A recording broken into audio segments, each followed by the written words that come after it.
All right, what a great start. Okay. Hi everyone. My name is Emily. Some of you guys may know me as Miles, and I am the treasurer and on the board for American Council of the Blind Students Organization. And this is our March 3rd event of March into the World of Guide Dogs. And we are joined today by Lauren Berglund of Guide Dog Foundation. Thank you, Lauren, for coming on. Yes, thank you for having me. Awesome. Okay, so we are going to start out with what even is a service dog? Because I know a lot of people in this day and age don't really know what constitutes a service dog. So, according to the Americans with Disabilities Act, a service animal is a dog or other animal that has been individually trained to do work or perform tasks for an individual with a disability. The tasks performed by the disability of the dog must be directly related to the person's disability. So these disabilities are like vision impairments or blindness, neurological disorders such as autism, PTSD, and such or schizophrenia. They also have mobility impairments as a disability that can be helped, hearing impairments or deafness or medical impairments such as POTS or diabetes, and many more. Service dogs can either be trained by an accredited organization, a private trainer, or personally trained by the owner. And some owners do want to train their own because of maybe multiple needs or financial stipulations that prevent them from approaching an organization or private trainer, and those are still valid. Unfortunately, a lot of service dog organizations require you to pay money for it.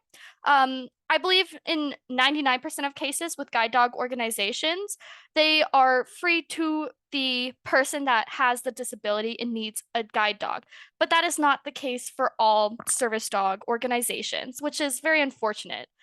Um, and then a lot of people see emotional support animals and they say, well, what's the difference with that?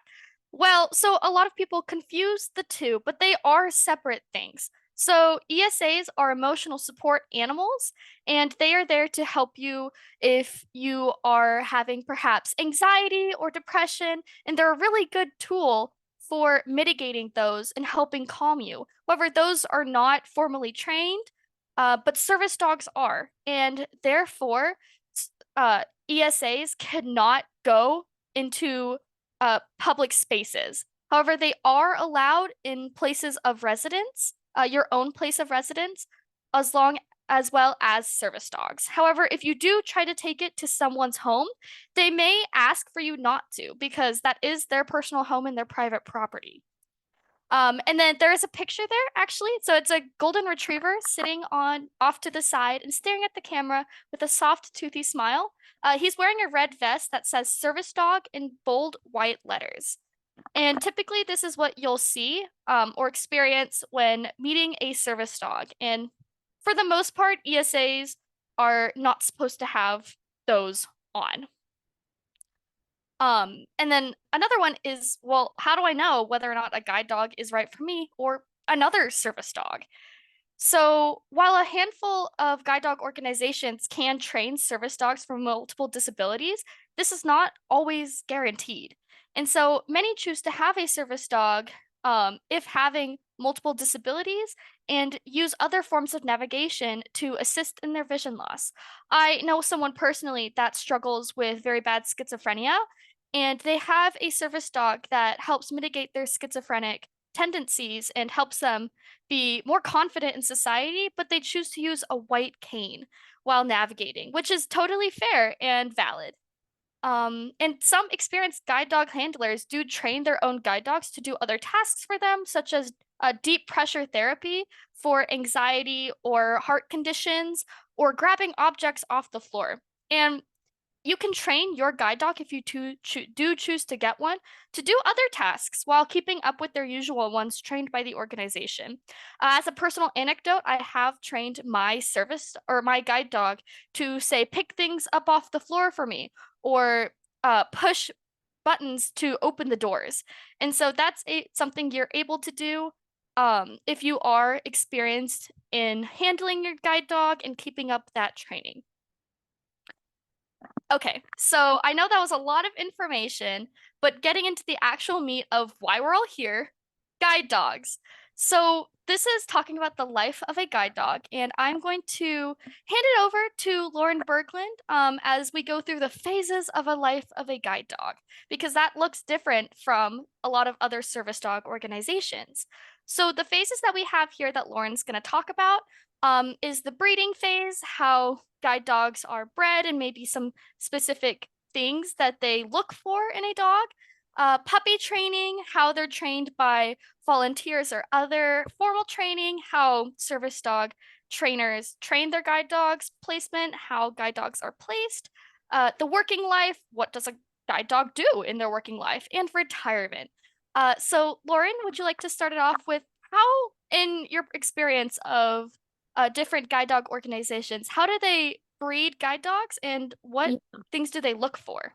definitely. So in the US and actually worldwide, not only do the guided organizations often do internal breeding, so with their own breeding stock, but we're all involved in cooperative breeding efforts with each other. So dogs can um, spend some time at other programs to offer their breeding services, for lack of a better way to put it, and help diversify the different colonies of guide dogs. So, for example, my current guide dog, her father, is actually a southeastern guide dog breeder, but he came up here to New York and he spent some time with her mom, and then that's how her litter came about. So other litters might be just dogs from the school that is breeding the dogs. Um, because the point there is we want to get the best of the best of the genetics. When dogs are being selected to be breeders, it is the best of the best of that litter of the dogs kind of reaching the age at the time. It's a dog who has not shown medical problems, has had good or excellent hip x-rays, elbow x-rays. They've passed an echocardiogram and eye tests. And so that we're able to start out with the best. With breeding, with our program, the dogs do live locally to us. And then the puppies are either born in our nursery, or we do have some home whelpers that allow the puppies to be born within their home. And then they do their initial first time with their mother. So dogs are to stay with their mom for about 8 weeks. That's just what's best for puppies. And so that sometimes does happen either in the volunteers home or in our nursery. Awesome. The eye exams are very important for guide Yes, dogs. most definitely. Yes. And then how does puppy training work in that, at least in your experiences with guide dog organizations? Yeah, absolutely. So the vast majority of puppies are raised in individuals' homes and communities. However, we do have one prison program that we raise guide dogs within, and then other schools do prison programs as well. In these programs, the dogs spend the quote unquote work week or Monday through Friday in the prison working with the inmates on general obedience, socialization to general household sounds, body handling, all that type of stuff that can be done within not the community, quote unquote. And then on the weekends, they go out with a weekend raiser to cover all of the other things. So public exposure, public socialization, proper house manners, all that type of stuff.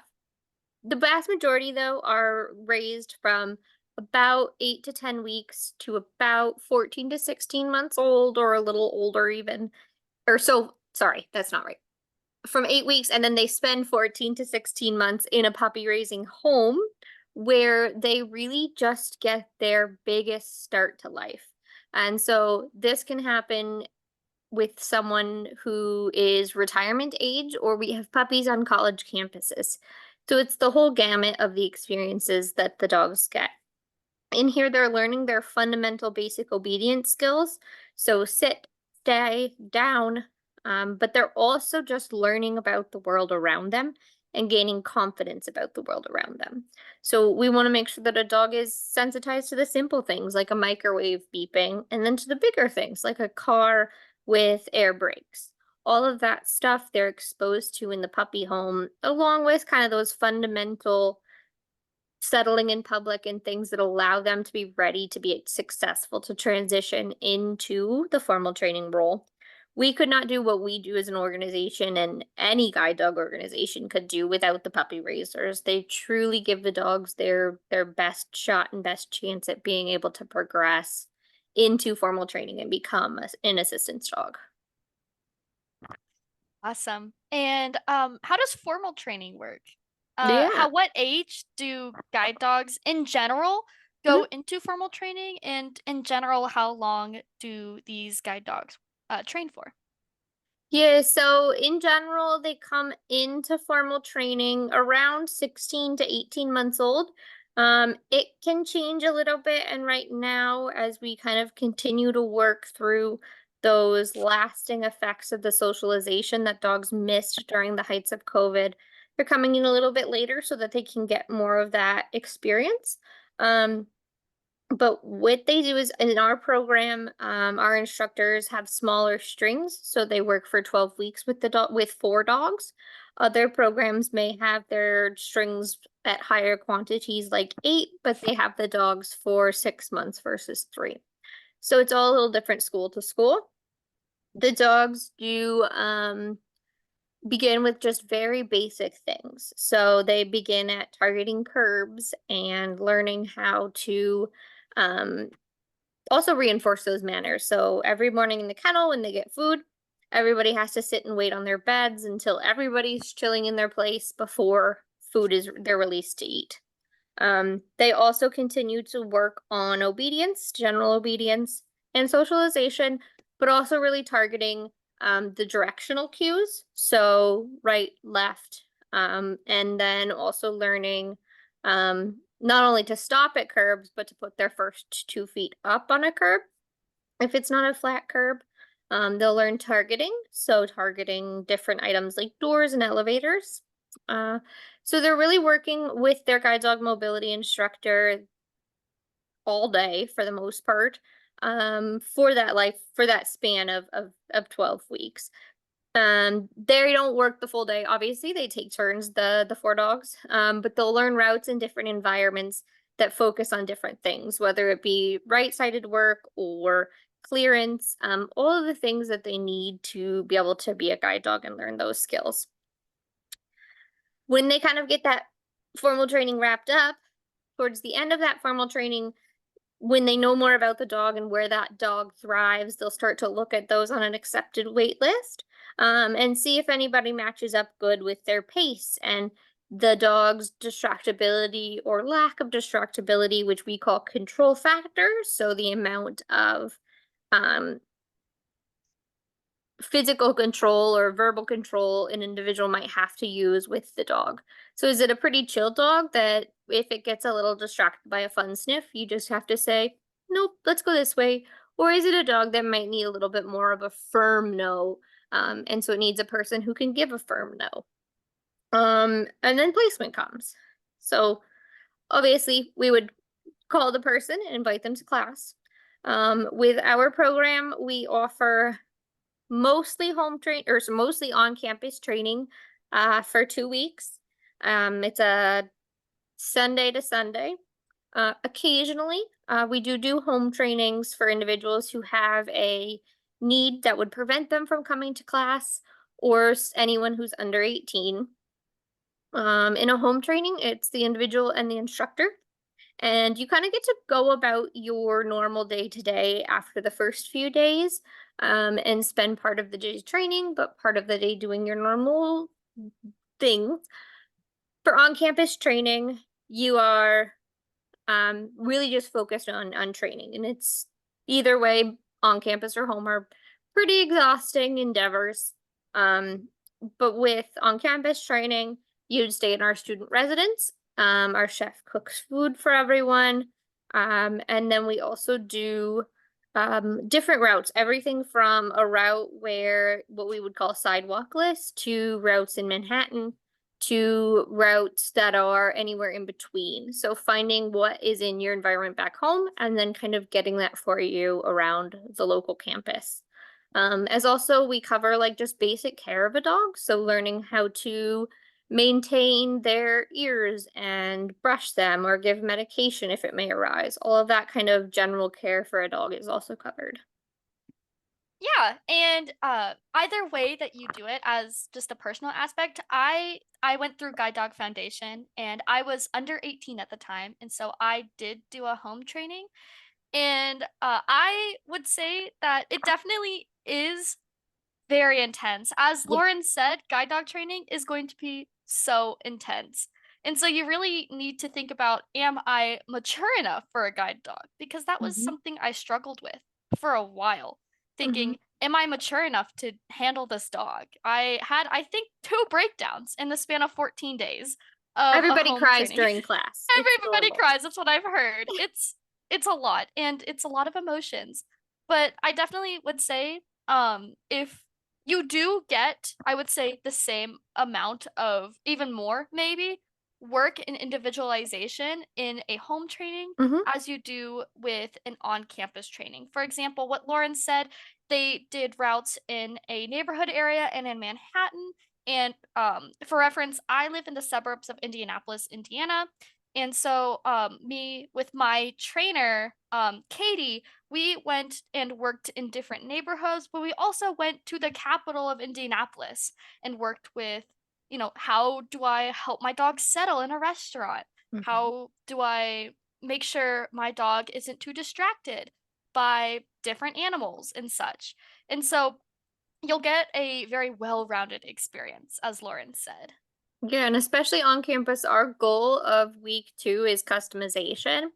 So Hmm. once we kind of get those fundamentals straightened out, we want to customize it. And so to some people, that might mean we don't even touch the city because they have no plans to ever go into a big city environment and ride the subway.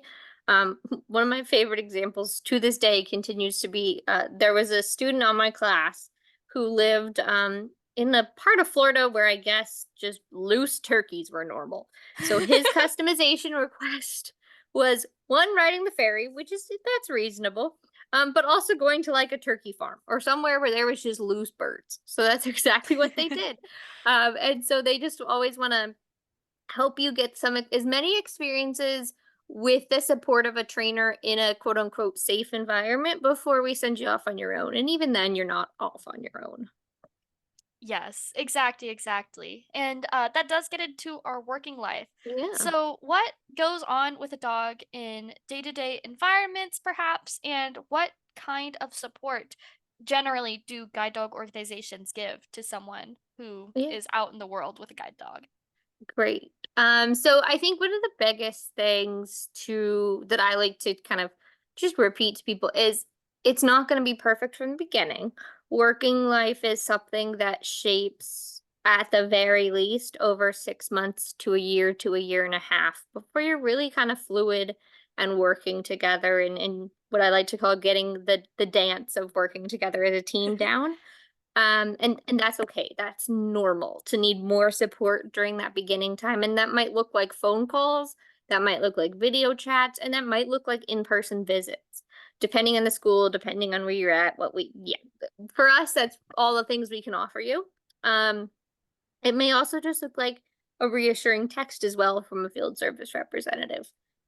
Um, but we support teams for the lifetime of the dog and beyond. So not to kind of jump to the next subject, but what we do is we don't require yearly in-person visits, but we are always happy to come out if anyone needs support.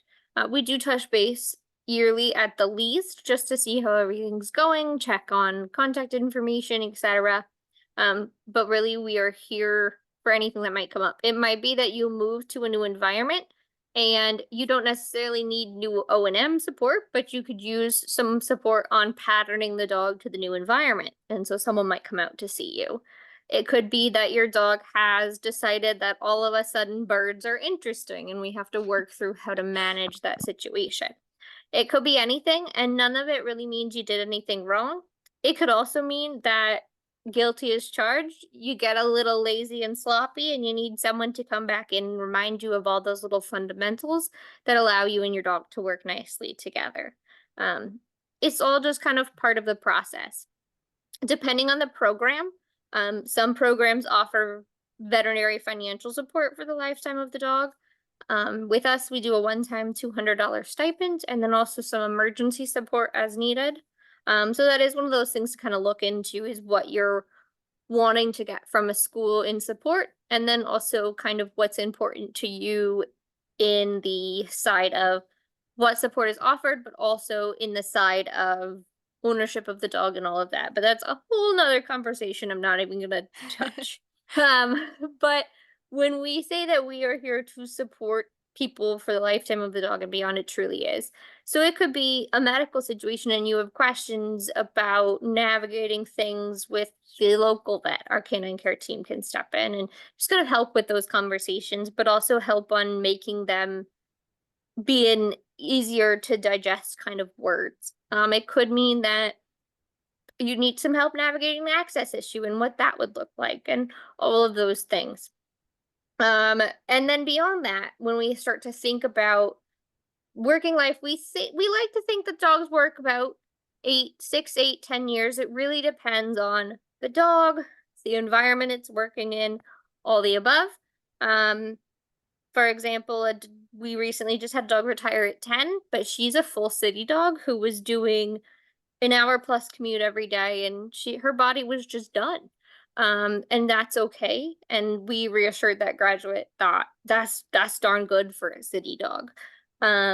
Whereas other dogs, they could, because of the individual's lifetime, work a little bit longer. And then we have some graduates who want to give their dog many years of a nice retired life and decide that once their dog turns 10, they're going to let them retire.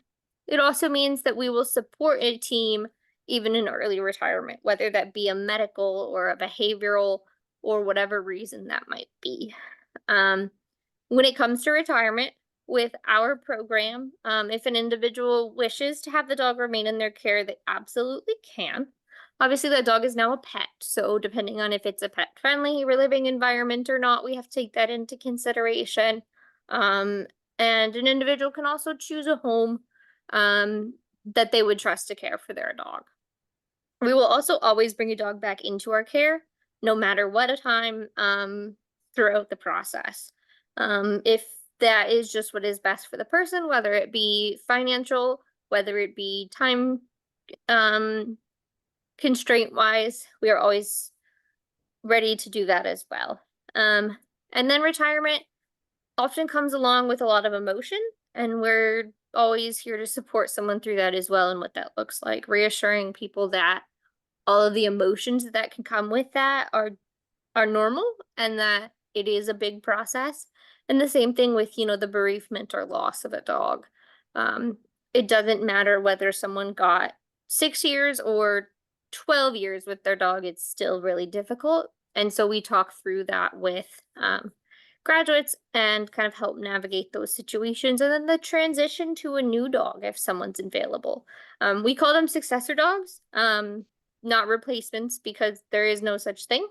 But instead kind of that next step in that process of working with another dog, if you wish. And what I like about all these different guide dog organizations is they are here to help you. I know, as Lauren said, they have field rep people, and you will have questions that Google cannot answer to you. I was there was answers as to why my dog gained 10 pounds in a month. Too many It greenies. happens. It happens. Too many greenies. Oh But yeah, those you, have a lot more calories than you'd think. yeah, yeah. But they are here to help you, and if you do choose to get a guide dog, you will feel as if you are wasting their time. You're like, I don't know why my dog is suddenly going to the left on this curb. And it may not be a huge deal, but it can be. And so it's good to, even if you have small questions, just to Mhm. approach your guide dog organization about it. And I think that's really, really important on that. Absolutely. And I think you might mention it later on, but another big thing is if you decide to go down this road and you're with your dog 3 weeks, 3 months, 3 years, and you decide it's not for you 3 months into class, that's also totally okay. We Mhm. support everyone in whatever is best for them, their dog, and their situation, and whatever that looks like. Yes. Yeah. Um, And a great segue is choosing the right guide Uh-huh. dog school for you. And so as a personal anecdote, when I first applied for guide dog organizations, I was under the impression that these were rivaling organizations. I did not tell the Guide Dog Foundation I was looking into GDB and Guiding Eyes because I felt like they were going to think I was cheating on them. That is not the case with guide dog schools. Guide dog schools, they are just excited for you to looking to getting a guide dog. They are happy if you choose to go to a different organization and happy if you choose to go to them. And not every guide dog school works for everyone, and that's okay. For example, I did Guiding Eyes, and I was looking to do their running guides program, but then upon losing more sight and more coordination, I realized that was not for me. And Guiding Eyes said that's totally okay. And these programs are built for you to go back and forth because they do have different things that other guide dog schools don't. For example, I know for Guide Dog Foundation and American Vet Dogs of America, they just recently placed a service dog that does both guiding and work for veterans. And so that may be something you need, or as I said earlier, the Running Eyes, the Running Eyes program at Guiding Eyes. Maybe you're really into fitness. I realized very early on, my dog is very confused when I try to run with her in harness. And so if that's something for you, they have these organizations. And if you do choose to go to a different organization, that's okay. And you can look at multiple ones at the same time. And as Lauren said earlier, um, you can also back out at any time. I know someone who went to campus for guide dogs for the blind and got their dog, and they were so excited. They said, "Oh my gosh, I got a guide dog." And 2 hours later, they were like, "This is not for me." Right. And it could be 2 hours or 2 months, 2 years. You may realize that this is just not for you. And that's okay, and guide dog schools will help you support in that decision. However, it is good to note that this is a very big decision. Along the way, they're going to ask you, do you think this is right for you? And especially as college students, that's a very hard decision. In my next slide, I'll talk about having life as a guide, like having life with a service dog in college. And college life is hard with a guide dog. And so you really need to look deep inside yourself and say, is this right for me? And I still don't think I am ready for a guide dog, but I have one. And so you may believe that you aren't ready, but once you get the guide dog or mentally prepared, but it's really a journey with your guide dog. And so guide dog schools are very happy to accommodate that. And my next point for this is you can switch schools for different dogs. If, for say, I chose Guide Dog Foundation for my first dog and decided, let's see what kind of dog, like maybe I wanted a German Shepherd. And so I wanted to go to Fidelco for a German Shepherd guide dog. They support you in that decision, and that's okay. And so, really, it depends on what you're needing at that time. And they also will look at what things you need after the fact because right now I have a very fast walking dog. Very go, go, go, go, go all the time. Mind you, I walk over 8,000 steps a day. I do not think I will be walking over 8,000 steps a day 10 to 12 years from now. And they will help you in finding a dog that's right for you. So, thinking right now, like, oh, I don't know if this dog is going to last me 10 years, or I don't know if this dog will be able to change with me in 10 years, they can. It is okay. And, as I said, guide dog schools are very, very happy for you in learning about all of this. And if you do have any questions, they will always be happy to maybe log onto a Zoom call or email with you, just talking about what does your guide dog school provide? Because I did that with Guide Dogs for the Blind and Guide Dog Foundation and Guiding Eyes. And so I asked them, I was like, what makes you different from other guide dog organizations? And I ended up picking Guide Dog Foundation due to them being able to accommodate me in my young age. And so they do have different programs that are right for people. and it's really what works for you. All If I right. may quick, one of the Yes, please things do. my previous manager used to always say, because graduates always feel so upset when they call me and tell me, you know what, I'm trying a different school this time. And my manager said this, my previous manager a long time ago, I've stuck with it. She said that that's no different than me deciding I wanted to try a different brand and go to a different car dealership. You can Mhm. try whatever you want to try to find what works best for you. And it'd be no different than a sighted person going and giving a different model or make of car a try. So I Yes. always have liked that little adventure she or explanation she gave. Yes, no, that's really, really good. Um, all right. Okay, so how do you apply for a guide dog? Lauren, can you talk about through the lens of your experience working for GDF and possibly other organizations and how the application process works? Yeah, absolutely. So well, what I can talk specifically on is how GDF does things. I can also tell you it's fairly similar to what most programs do.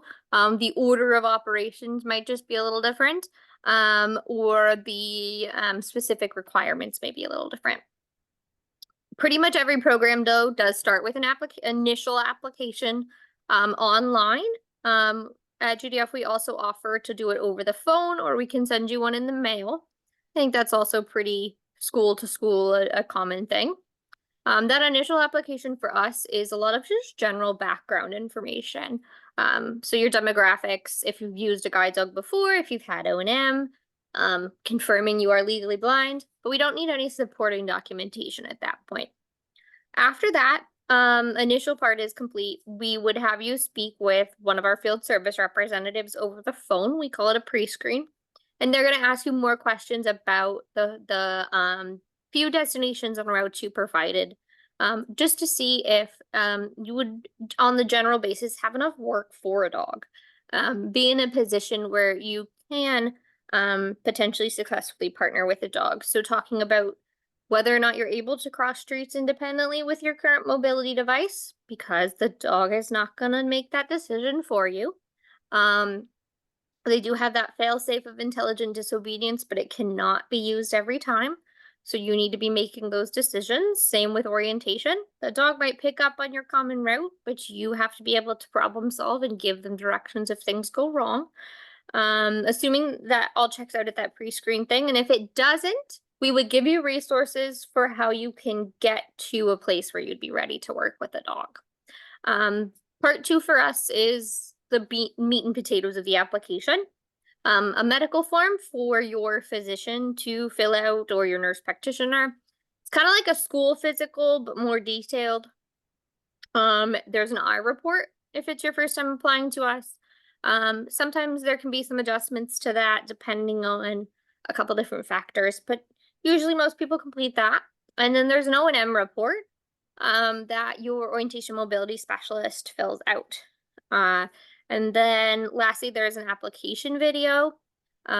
Sometimes our staff will come out to your home and help you with completing that, but also doing some in-person evaluations but they're not tests.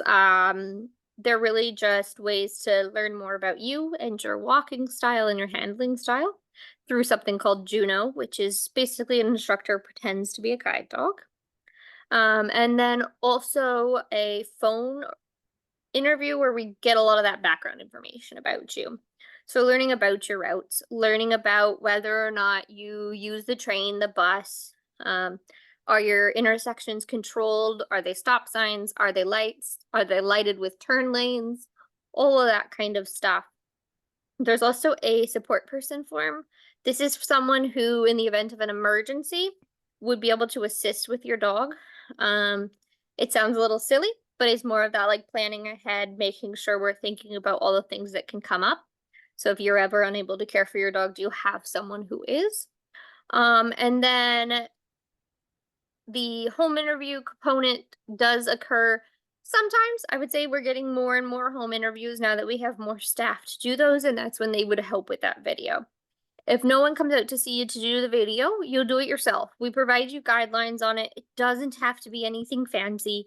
It can just be a cell phone video that you don't even have to bother editing. Emily made the best video I think we've seen ever. We still talk about it to this day. Oh, I'm so Um, glad. I had such a fun time filming oh, that video. It it's was a so vlog, guys. fun. I made a vlog of my day. It was She so sure great. did. And we to this day are like, I feel like we went on the day with her. Like we still every so often we'll talk about that. It'll pop up. Oh, So you don't have to be that fancy, but it's fun when people are.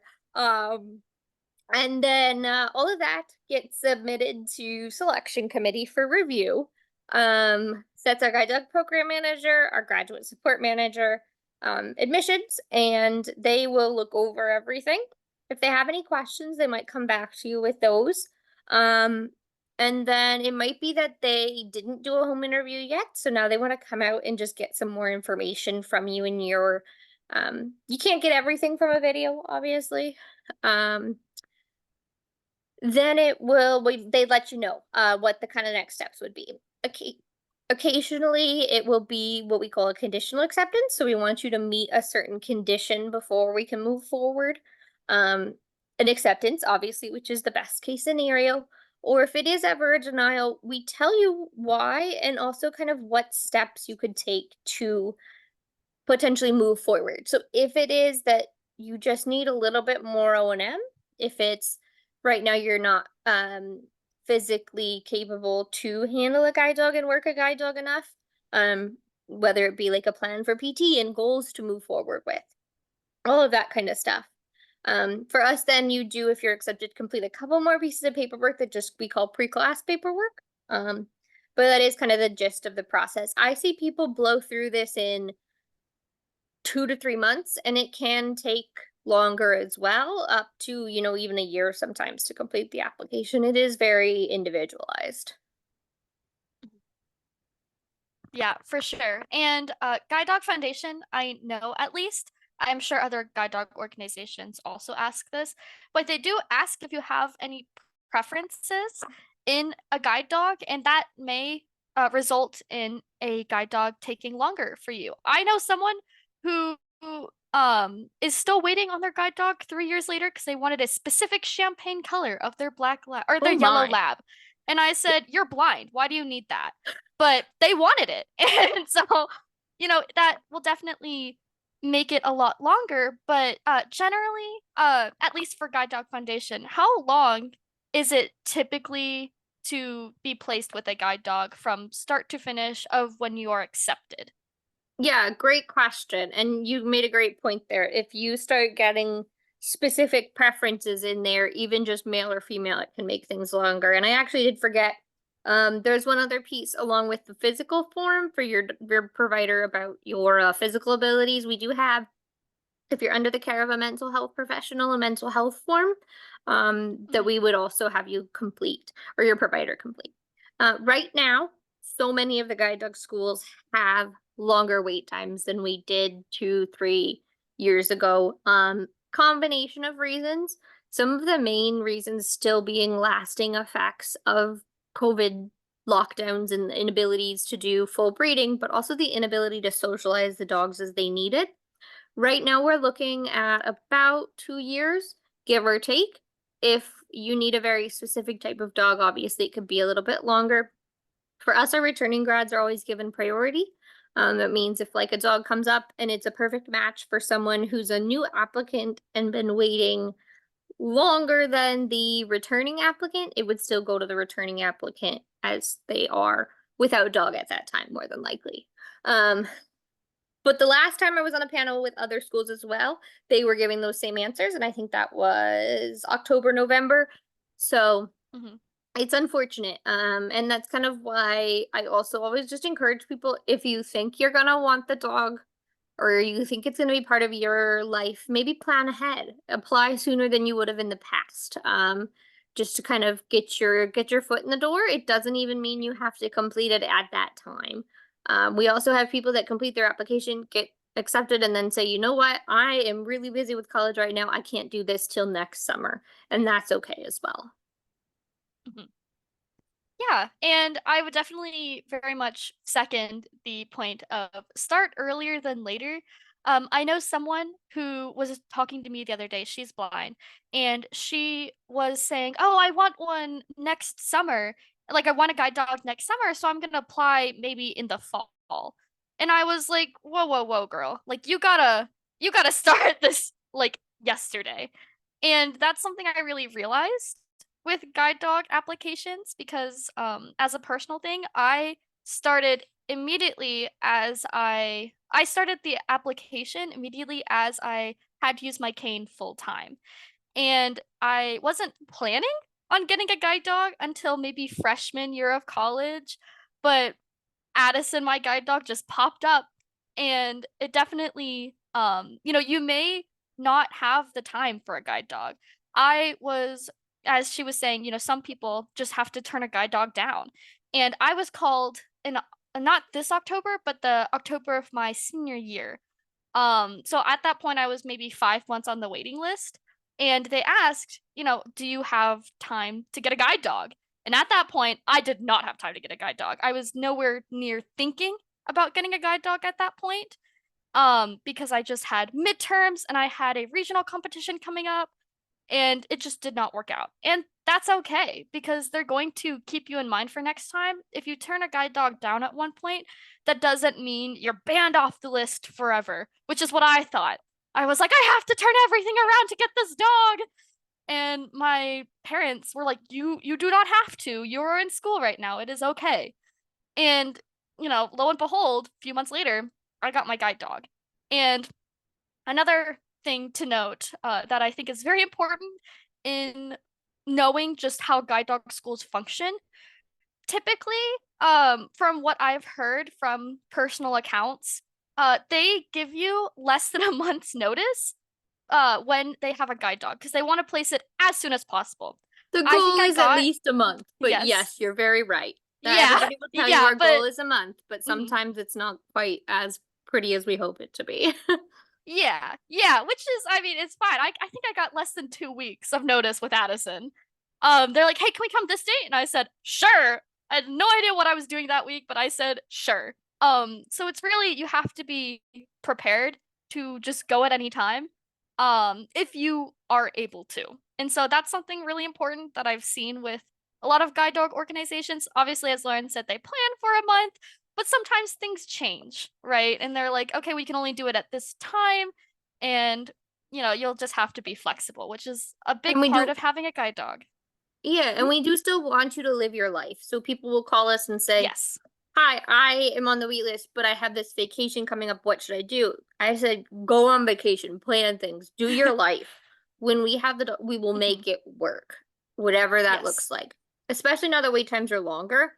But yeah, like Emily said, if you are flexible and if something comes up last minute, it does happen. So definitely a good point. Mhm. Yeah. Yeah. So it definitely may get sprung on you, but that's the excitement of getting a guide dog. You'll get sprung up on things all the time.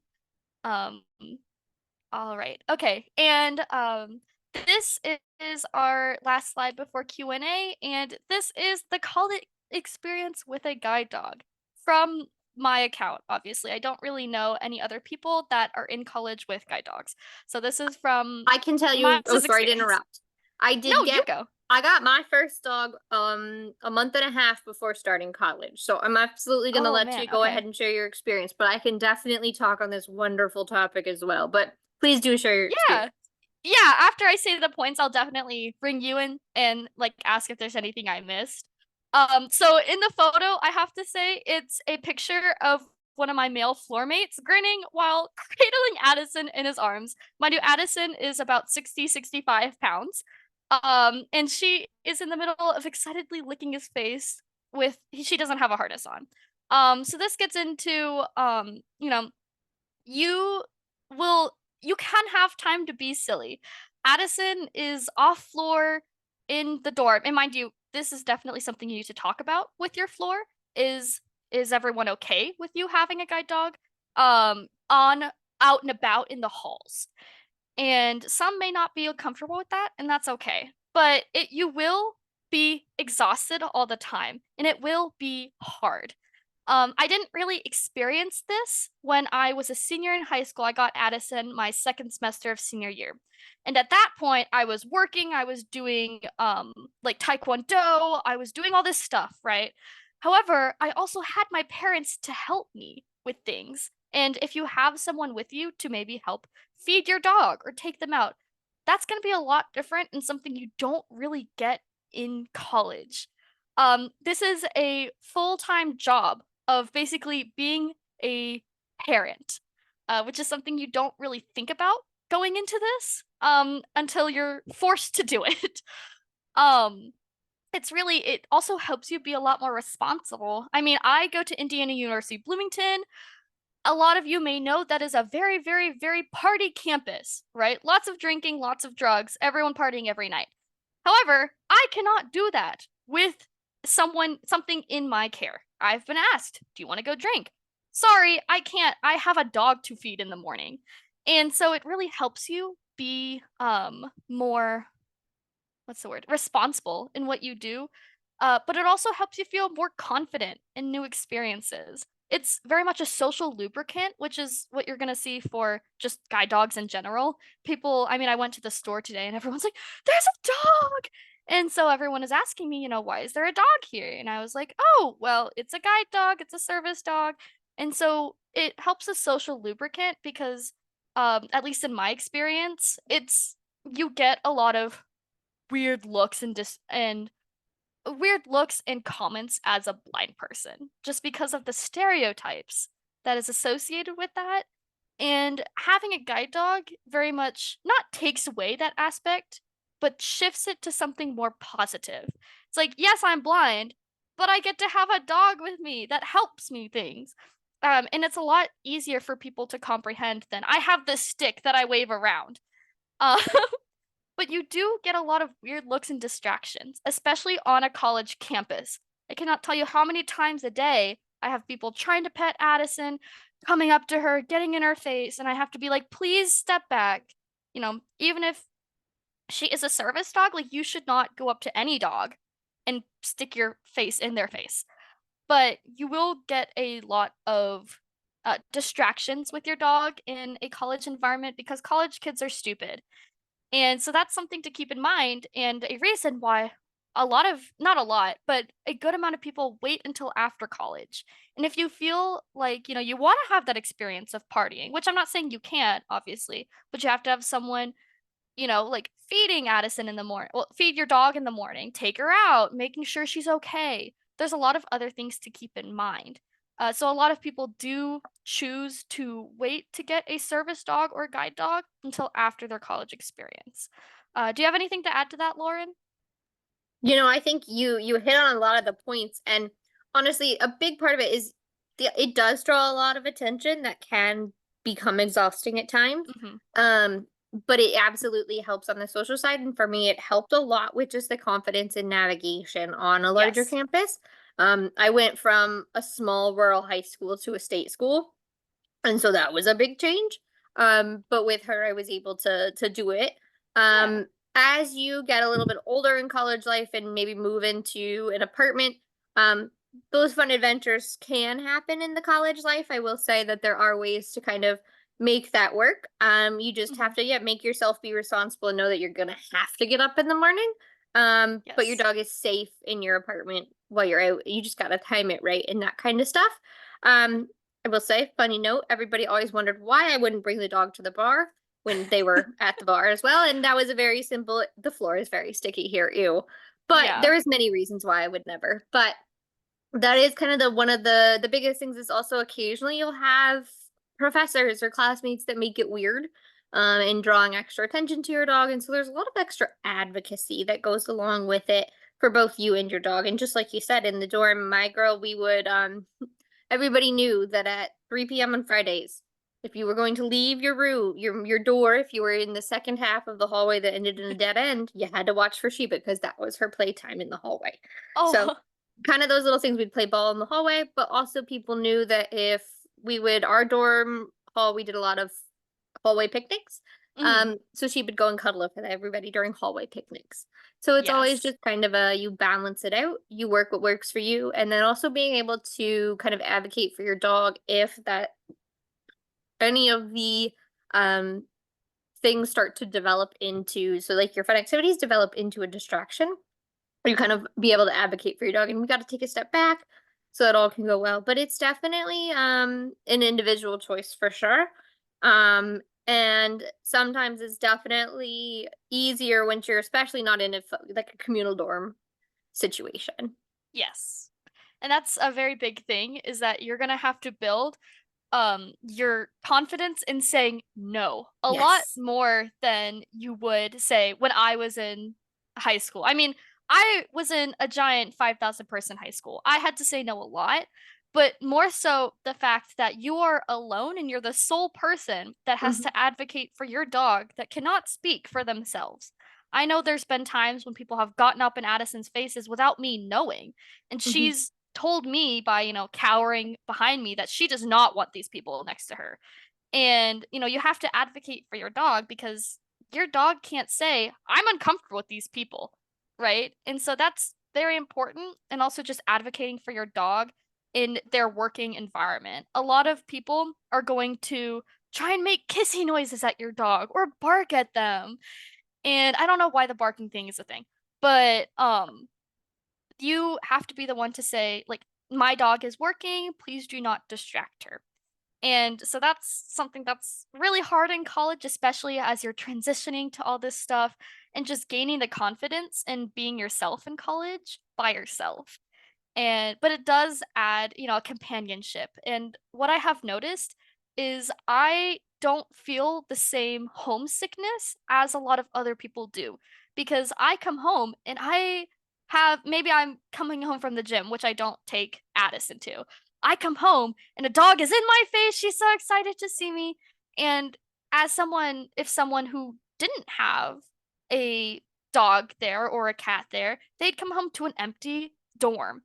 And so it definitely helps you with homesickness and just the feeling of security. And that's something that's really big to touch on as well.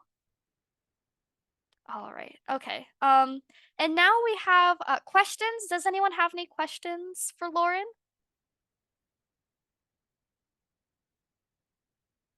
or comments? I have a question. Mhm. I have a question. Um, I was wondering, Lauren, how did you get into this I was field, in wondering, terms of Lauren, how knowing did this is you what get you into wanted to this do as a field career? in terms of knowing this is what you wanted to do as a career? Uh-oh, That just is a great question. That is a great question. We're echoing a little yeah, it bit. seems like there's some feedback You're somewhere. echoing a little. Yeah, it seems like there's some. Ooh, Okay, we're did good we now. get it? Okay, perfect.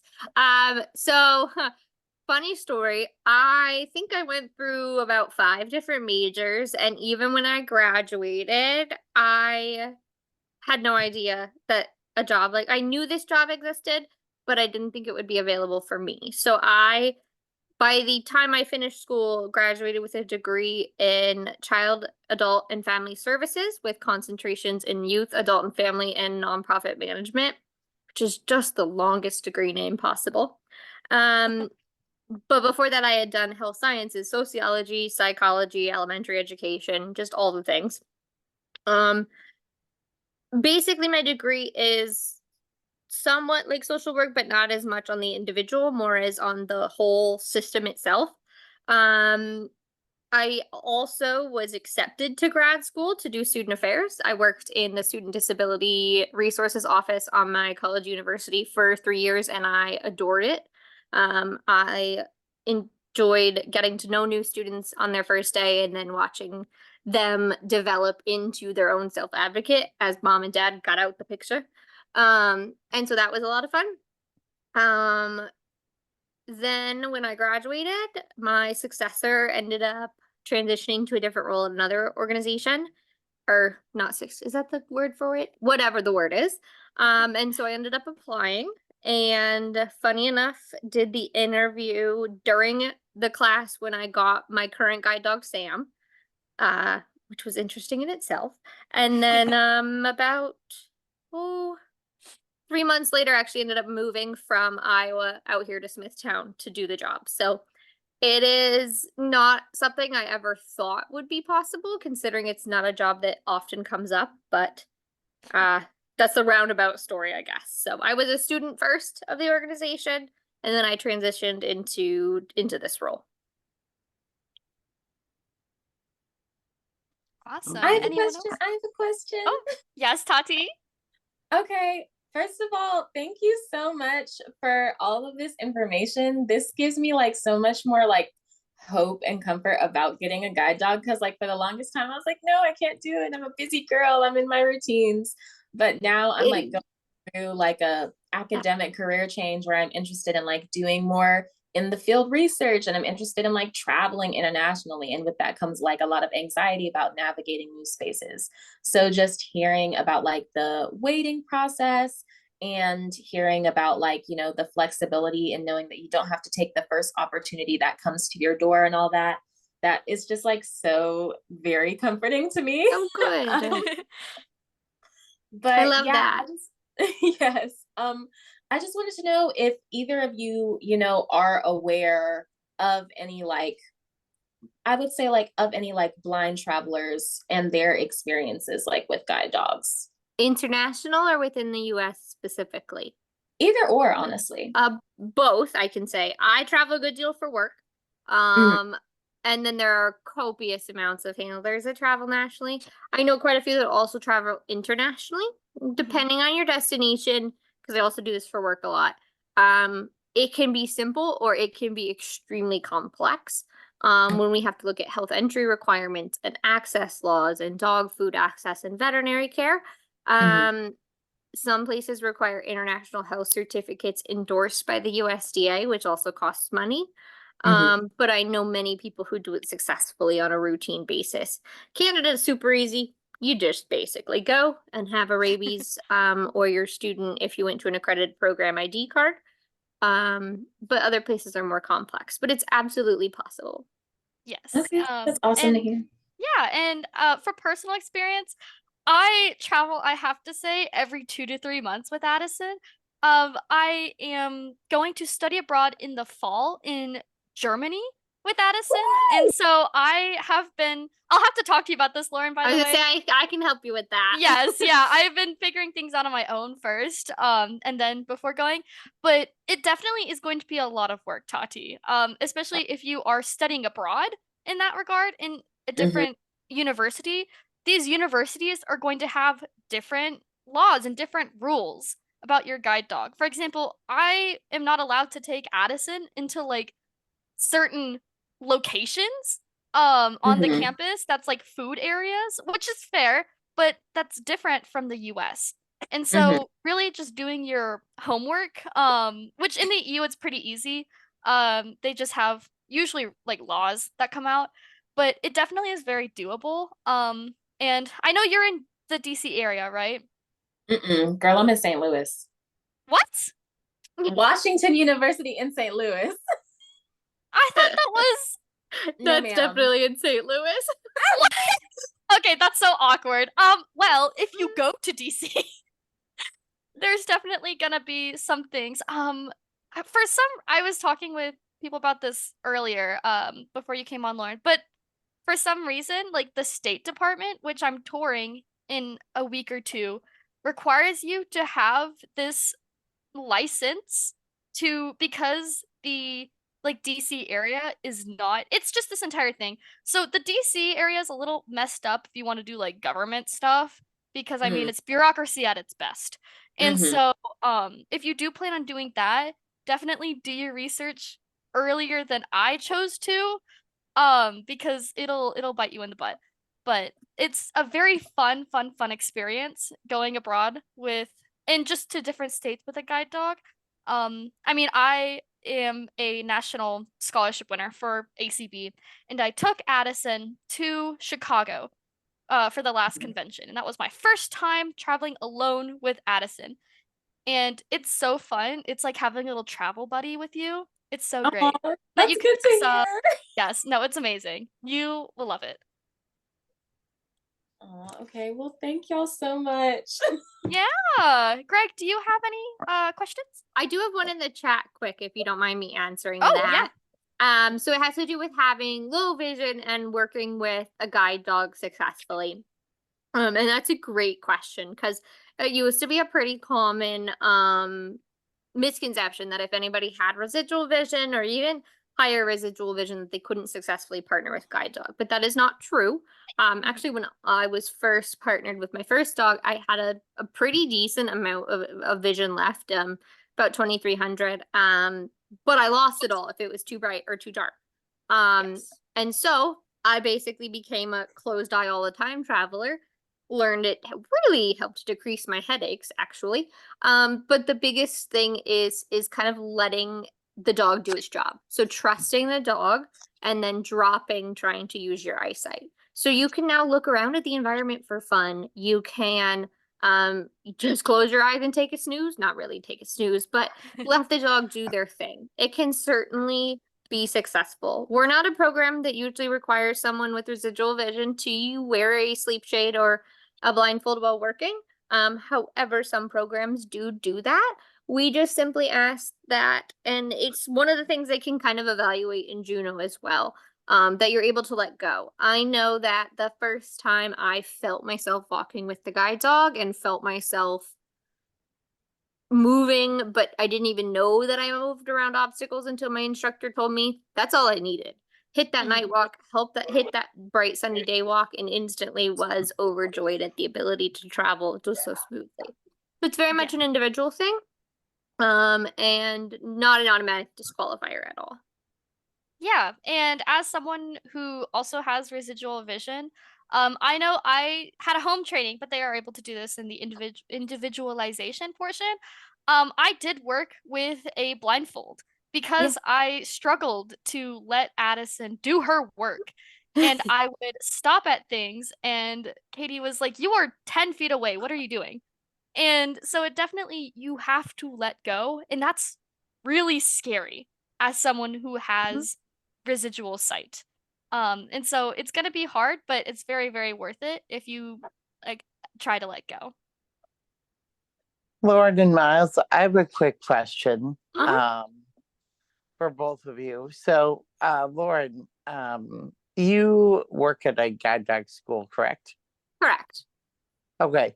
So, have you ever known someone to come in? Like, I've been afraid of dogs my whole life. Like, it's been a fear since I've had a fear of dogs since I've been younger. Nothing really happened to me, you know, that I became afraid of dogs. It's just I can't sense when they're going to bark or jump or lick or anything like Of that. course. Have you ever trained someone to be a guide dog owner who has a fear of dogs? And I guess would you recommend that? I have one more question too, but I'll let you guys answer that one first. Thank you. It's kind of similar to the low vision thing, honestly, in that I've definitely seen people with fear of dogs or hesitation around dogs.